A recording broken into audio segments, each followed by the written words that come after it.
What's up, everybody? I've been gone for a very long time. I say that at the beginning of every video at this point, and probably not going to stop because just trying to fit this into my life where I can.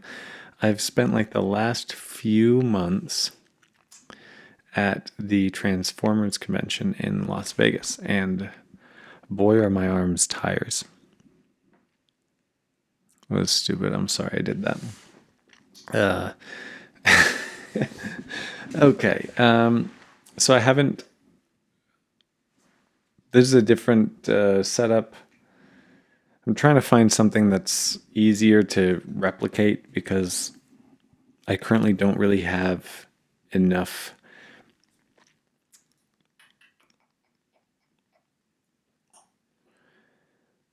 This process was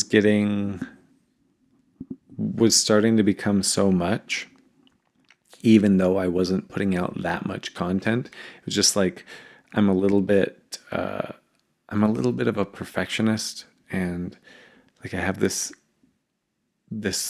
good camera and all this editing equipment, and I wanted everything to be perfect, and I was kind of in this mindset of like, well, if it can't be perfect, if I can't make something that's perfect right now, and I don't have time to make something that's perfect right now, then I'm not even going to try.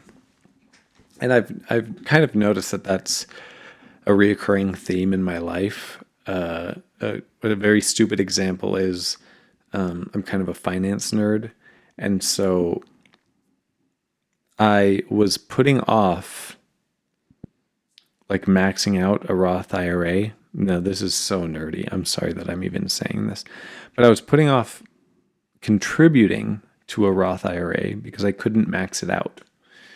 I wasn't in a financial place to be able to it's about $540 a month that you need to put into this thing to max it out every year. And that's for one person. So I was doing that. It was like, I don't know if I can do that for me and my wife right now because we have a 2-year-old. We have another one on the way. Once you put that money in, it doesn't really make sense to take it back out. Anyway, this is all, I'm probably losing everybody, but it occurred to me one day that I might as well just do what I can afford, right? So maybe I could just try not to hit the $540 mark every month for a year or forever. Maybe I could just try and do like $200 or $300. And I started doing that, and I realized I could have been doing that for 3 years longer. And the compounding interest of what I could have been doing for those 3 years was, it's huge. And I missed out on that. And so I got to find areas of my life where I'm kind of engaging in that type of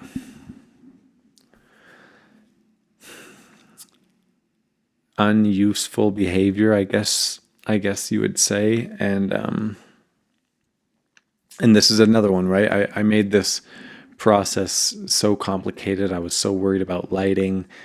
I was so worried about everything that now it's just like, it feels, as Michael Scott would say, insurmountable. And so I just stopped doing it for a while. And so, you know what? I'm just going to say this. If you care about the stuff that I make, if you like my channel, then I'm going to try and be more consistent. And the video quality may suffer, and I don't care anymore. I am worried about audio quality. And so I'm gonna take every precaution I can to make sure that the audio quality is as good as I want it to be, and that may mean, I'm using this mic at the moment. If I'm still using this mic next video, that means that I liked how it came out. And if I'm not, then that's why. Anyway, so I just feel like that's a necessary thing to say. I feel insecure about that, even though I know it doesn't matter. And in the grand scheme of things, these 6 minutes or however long I've been talking on a channel that is maybe, 5 years old and has hundreds of videos, it probably won't matter. But yeah, I'm addressing my own insecurities here a little bit. So anyway, just putting that out there. So now I guess getting into the real bullshit that I came here to actually talk about.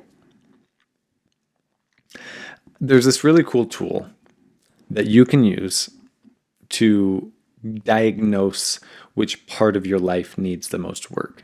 And this comes from, it's called a wellness wheel. And if you already know what a wellness wheel is, then just forget about this video and go print one out and do it. I'm going to try and find a good printable one that could be used for people, and I'll try and put it somewhere in a useful place for you. But I kind of want to step back for a second before I describe what a wellness wheel is. And I want to kind of go into this weird idea of where progress comes from and how you take why identifying the low-hanging fruit in your life is a very, very overlooked but probably more important part of the overall like self-help world than we often give it credit for, because a lot of people think, oh, I'll just read one of the top 10 books in the self-help category or whatever, and I'll just start working on that. I'll just take the advice from it. And it's like, well, no, you actually need to look at your life as clearly as you can and figure out what you're good at and what you're bad at. It's like if you have a soccer team. I'm a total soccer nerd. If you're losing games and your offense is consistently operating at a 9 out of 10 and your defense is constantly operating at a 4 out of 10, then sure, you can work on finishing and you can work on build-up play and you can work on how your forwards can work better with the midfield, but your problem is in the back. So you're going to see the quickest results going from a 4 to a 6 in the defense than you are going from a 9 to a 10 in the offense. That's just the way that I think about these things. And so if you look at like the book of Genesis and the way that humanity conceptualized God creating everything, it's like God went to the places where there was nothing and he put something there instead of going to a planet that may have already existed and changing it to be how he wanted it to be. And you see this in like your personal relationships and your marriage as well. It's like if your wife or your husband or whoever you're married to, if you guys seem to be struggling about your routine at nighttime and there's conflict there, overall you have a great marriage, but the most conflict that you have is there, then just bite the bullet and address the conflict there. Because again, you're going to see the highest rate of return focusing on the lowest hanging fruit. So all of that is to say we need an easy way to identify what the lowest hanging fruit is. That's it. So wellness wheel. This is what a wellness wheel is. I'm going to put one on the screen right now. And you'll see that the one that I'm using, there are a whole bunch of different versions of this, and I encourage you to add categories if you think that you need to add categories. And I encourage you to take away categories if you feel like there are too many categories for you. But what you're going to see is something that, just a bunch of subjects that you rate on a scale of 1 out of 10. And what you'll ask yourself is, okay, looking at finances, starting with the financial quadrant. 0 out of 10 is I'm in a bunch of really, really bad debt. I can't make my monthly minimum payments. I don't have enough income to support my overall needs. I'm overspending, and I'm not saving for the future. Okay, that would be like a 0 out of 10. A 10 out of 10 would be like, I operate with a positive cash flow every month. I am setting aside at least 15% of my income toward retirement in some sort of way, whether it's an employer matched thing or a Roth IRA or something like that.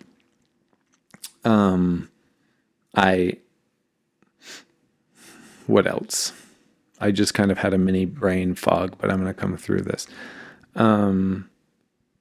Yeah, basically those two things. I spend less than I make, and I still have a higher number in my checking account when I'm done at the end of every month after contributing to retirement and everything like that. I'm on an upward trend. And then anywhere in between there, you would rate yourself on a scale of 1 to 10 or 0 out of 10.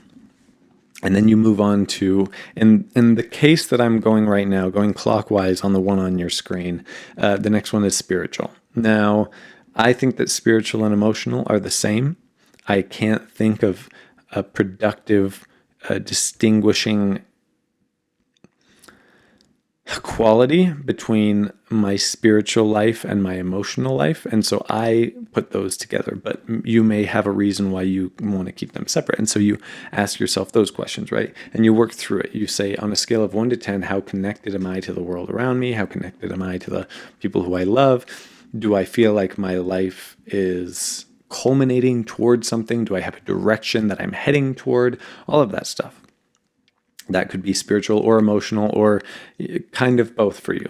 You could move on to intellectual. Am I spending time thinking about things that I care about? Am I having engaging discussions with my family? All of that stuff. Physical. How do I feel physically? Do I get enough sleep? Do I eat enough vegetables? Do I do any exercise? Am I showering regularly? Do I feel clean? Right? That's all physical. I would maybe, sorry, I just tried to jump 3 steps ahead, but I'm not ready to yet. Social. Do I feel like I have close friends? Do I feel like I have people who care about me? Do I care about those people? Am I setting aside enough time to deal with those people, to love those people?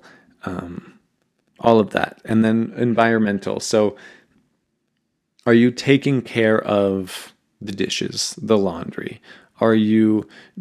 This one, I think, now this is just my opinion, and you can go wherever you want to with this one, but this is one of the last ones that I think a person can actually work on, because environmental means, sure, you have like the Jordan Peterson clean your room type of thing, which is an element of it. But I really think that until you're kind of operating at least like a 7 or 8 everywhere else, you don't have the bandwidth to maybe start worrying about the environment much more at large, if that makes sense.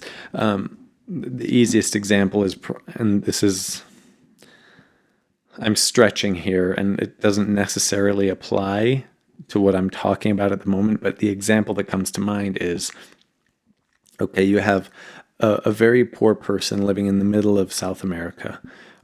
Are they worried about climate change? Are they worried about their neighbor? Or are they worried about recycling? Or are they worried about any of those things? Probably not, right? When you barely have enough to get by on your own, it doesn't make sense to be worried about problems that are so much bigger than you. And by bigger, I don't mean more important than, I just mean affecting more than just you. And so I think environmentally, you could say, yeah, how am I taking care of my garden? And maybe you want to categorize it just like that for the moment. And then you want to set up an environment 2 column and say, how am I doing with my neighbors? How am I doing with, like, do I know anything that's going on in the city government? Or do I know what's going on in my state or any local elections? Like, do I know, like, sometimes when I'm walking by, like I'll be on a walk with my kid, or I'll be out doing something on my lawn and I'll notice like a few weeds that are kind of on the border of me and my neighbor's yard, or maybe more in my neighbor's yard. I'll just grab those, I'll just pick those up. It's not a big thing, but it makes you pick a few small weeds and you prevent a few big weeds. And so that's what I would say the environmental column is. So kind of a different format for me. Just talking, basically not going to be editing this other than hopefully making sure that the sound is okay. I didn't even do a sound check before I started this, so that was bad on me, but I was kind of curious how this would feel and what this would be like. So anyway, go ahead and find the wellness wheel that I put in, or maybe just draw one on a piece of paper. Just create like, let's see. I think that you need at least like 1, 2, 3, 4, 5, 6. I think you need at least 6 of these columns, little pies. And then you just say, I'll just make one and put it in because I want it to be an easily accessible resource. But the idea is, once you know, imagine that this thing now has to actually roll on the ground, right? And so you want it to be as smooth as possible.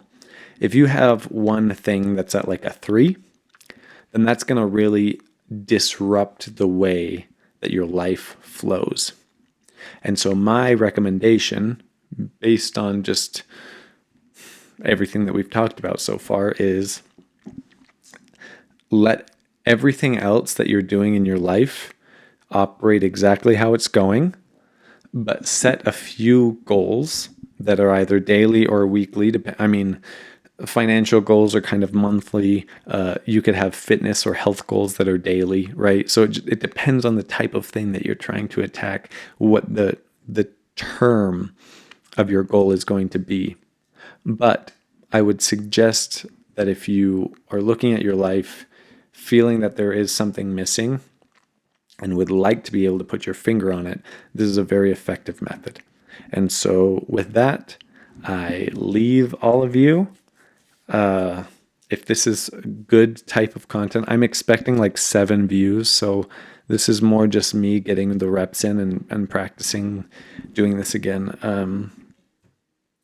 Anyway, thank you all for watching. Have a great day and goodbye.